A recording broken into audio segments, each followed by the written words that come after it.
এরা যখন তাদের সুবিধাজনক জায়গায় পৌঁছে যাবে তখন জনগণের সাথে দেওয়া সমস্ত ওয়াদা ভুলে যাবে। আমরা বিস্মিত হলাম জাতীয় সংসদের মতো জায়গায় দাঁড়িয়ে প্রতারণার আত্মস্বীকৃত সাক্ষী পাওয়া গেল। লজ্জা, সামান্য হায়া শরম থাকলে এটা হওয়ার কথা ছিল। ভালো হয়েছে জাতি চিনে ফেলছে, এখন আর অন্য কোনো ব্যাখ্যা দেওয়ার সুযোগ নেই। ওখানে যা বলা হয় কার্যনির্বাহীতে তা লেখা হয়ে যায়, ইতিহাসের অংশ হয়ে যায়, যদি এটা এক্সপাঞ্জ না হয়ে থাকে। যেহেতু এই বক্তব্য এক্সপাঞ্জ হয় নাই, কাজেই এই আত্মস্বীকৃতিও রেকর্ড হয়ে থাকে। তারা এই সংসদে দাঁড়িয়ে বলেছিলেন জুলাই চার্টার একটা অন্তহীন প্রতারণার দলিল, আর এই সংসদেই দাঁড়িয়ে তারা আবার প্রমাণ করলেন তারাই জাতির সাথে অন্তহীন প্রতারণা করেছেন।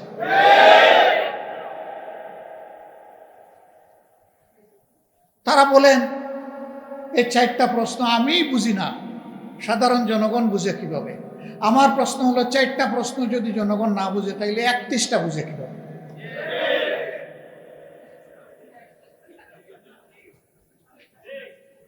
চারটা তো ছোট 31টার চেয়ে, তাইলে 31টা বুঝে নাই জনগণ। সুতরাং জনগণকে আপনারা মূর্খ বলছেন, মূর্খ।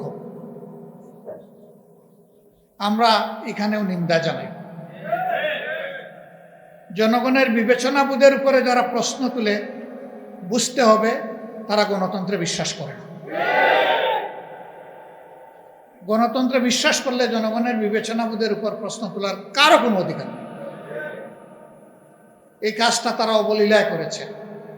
দুঃখ লাগে, আগেই বলেছি 17.5 বছর তারাও তো মুসলিম ছিল,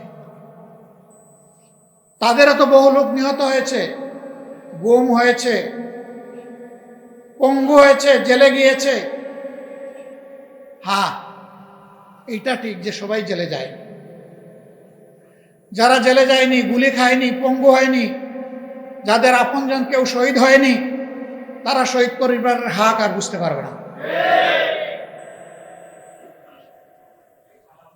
আমরা দেখেছি 5 আগস্টের পর যখন প্রয়োজন ছিল শহীদ পরিবারের কাছে যাওয়ার, যারা এই প্রয়োজনটা উপলব্ধি করেছে তারা শহীদ পরিবারের কাছে গিয়েছে। আর কেউ কেউ তখন থেকেই নির্বাচনের দাবি তুলেছে। শহীদদের রাত তাজা রক্ত তখনও ভাসছে, মায়ের চোখে তখনও পানি নয়, রক্ত ঝরছে।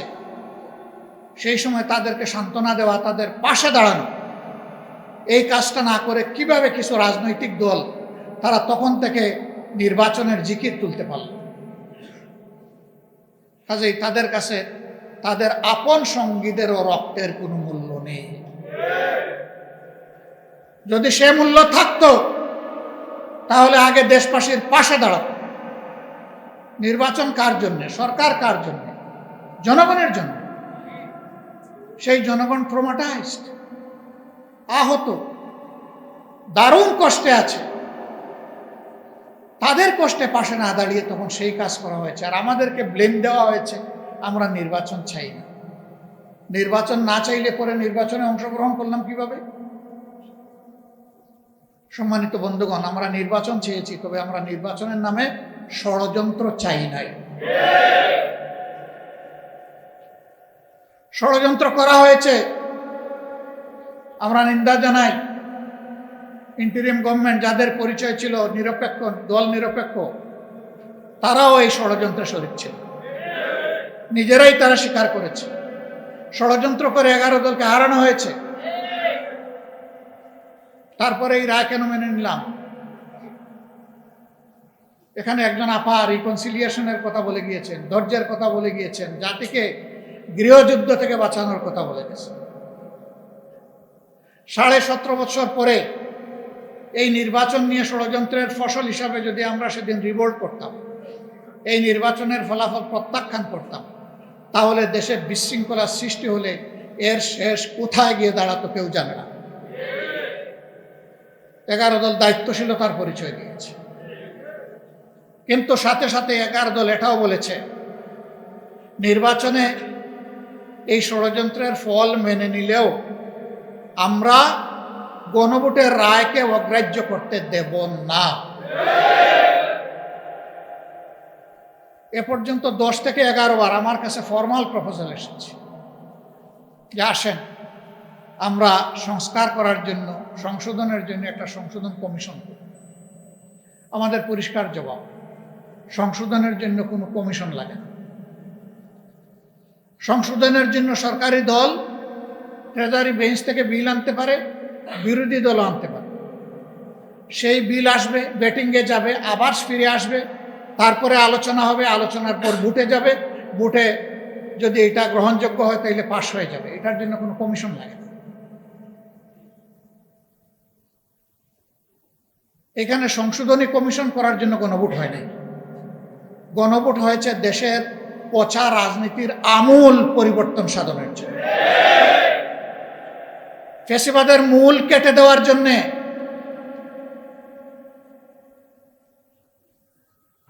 আমরা সেই সংস্কার চাই।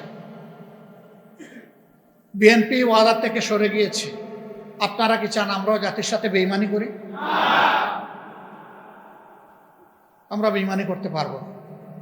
আমরা জাতিকে কথা দিয়েছিলাম, আমরা সেই জায়গায় আছি এবং আমরা কনফিডেন্ট, আমরা গভীর আস্থাশীল।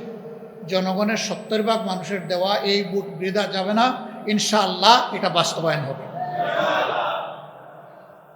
আমরা সংসদের ভিতরে চিৎকার দেব,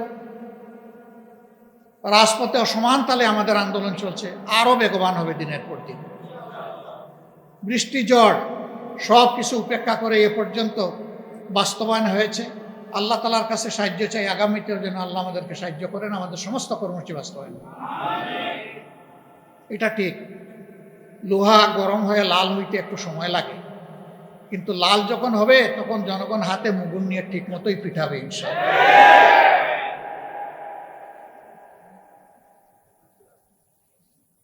আমরা দীর্ঘদিন একসাথে মজলুম ছিলাম, আন্দোলন করেছি, সংগ্রাম করেছি, নির্বাচন করেছি, সরকার পরিচালনা করেছি, রাজনীতি করেছি, কিন্তু এখন আমাদের কোনো কোনো বন্ধুর ভাষায় বক্তব্যে মনে হয় তারা জীবনে আমাদেরকে কোনোদিন দেখেন নাই। ভুলে গেছেন এত তাড়াতাড়ি, স্মরণ হতে সময় লাগবে না, একটা ঝাঁকুনিই যথেষ্ট।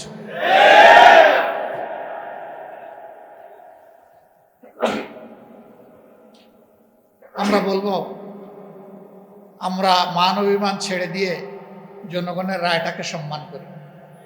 সংসদের ভিতরে বলেছি যদি এটা সম্মান করেন তাহলে এই সংসদ সম্মানিত হবে, যদি সম্মান না করেন তাহলে যেখানে স্পিকারের অনুমতি লাগে না ওখানে বক্তব্য হবে। তবে হ্যাঁ, এই দেশকে আমরা ভালোবাসি, কোনো অশুভ শক্তিকে মাঝখান থেকে খেলতে দেব না ইনশাআল্লাহ। নাক কান সজাগ রেখেই আমাদের সব কাজ চলবে এবং সময় মতো জনগণের আকাঙ্ক্ষাও পূরণ হবে ইনশাআল্লাহ। আমরা কোনো ফ্যাসিবাদ নতুন হোক পুরাতন হোক মেনে নেব না, এ বিষয়ে স্পষ্ট। জেল জুলুমের ভয় দেখাবেন না। একজন তো মাথা গরম করে সংসদের ভিতরেই বলে ফেললেন এইটা না করলে ওইটা না করলে পরিণতি এমন হবে। আমরা জবাবে বলেছিলাম 55 বছরে এই পরিণতি দেখে দেখেই বাংলাদেশ আজকে এই জায়গায় এসে দাঁড়িয়েছে। ও ভয় আমাদেরকে দেখাবেন। সর্বোচ্চ পরিণতি কি? ফাঁসির তক্তা। এর উপরে তো দুনিয়ার কোনো পরিণতি নাই, অথবা একটা গুলি। আলহামদুলিল্লাহ, দেশের জন্য, জাতির জন্য, আল্লাহর জন্য প্রস্তুত আছি, কোনো অসুবিধা নেই। লড়াই আমাদের চলবে, ইনশাআল্লাহ বিজয় জনগণের হবে। তার আগ পর্যন্ত লড়াই থামবে না। আমাদের আলোচনা চলবে, কথাবার্তা হবে, ন্যায্য কাজে সরকারকে সহযোগিতা করব, কিন্তু জনগণের অধিকারের ব্যাপারে এক চুল পরিমাণ ছাড় দেওয়া হবে না। এই জায়গায় কোনো কম্প্রোমাইজ নাই, এটা চলতেই থাকে। সম্মানিত বন্ধুগণ, আজকের এই সেমিনারের মধ্য দিয়ে আমরা এই বার্তাটাই জাতিকে দিতে চাই যে হে জাতি, আপনাদের রায়ের আমরা অপমান সহ্য করব না।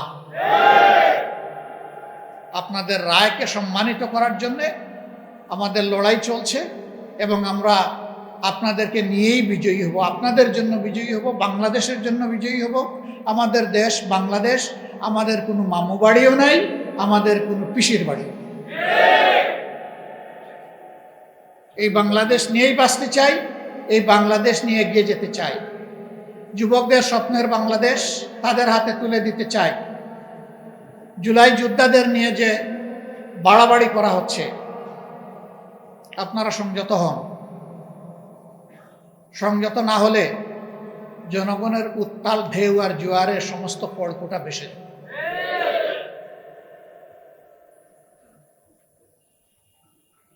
আইন আমরা হাতে তুলে নেওয়ার পক্ষে নই, কিন্তু আমরা তাও বলবো যে কেউ শালীনতার সীমা লঙ্ঘন করে জুলাইকে অপমান করার দুঃসাহস আর দেখাবেন না।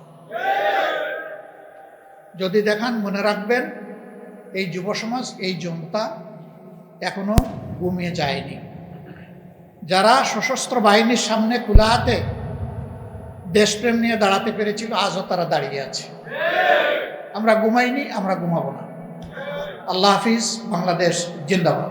আসসালামু আলাইকুম ওয়া রাহমাতুল্লাহ। জনাব অ্যাডভোকেট তাজুল ইসলাম অত্যন্ত সংক্ষিপ্ত আকারে হলেও নিখুঁতভাবে তুলে ধরেছেন। আমি তাকে অভিনন্দন জানাই তার এই সুচিন্তিত বক্তব্য তুলে ধরার জন্য। আমি আশা করি তার এই বক্তব্য আমাদের সকলের কাছেই সময়ের দাবি পূরণে যথেষ্ট হবে ইনশাআল্লাহ। সম্মানিত বন্ধুগণ, দীর্ঘ 17.5 বৎসর এই জাতি বড় কষ্টে ছিল। এখন যারা সরকারি দলে তারাও কষ্টে ছিল। অসংখ্য লোক খুন হয়েছেন, গুম হয়েছেন, আয়নাগরের সঙ্গী হয়েছেন, পঙ্গু হয়েছেন, আহত হয়েছেন,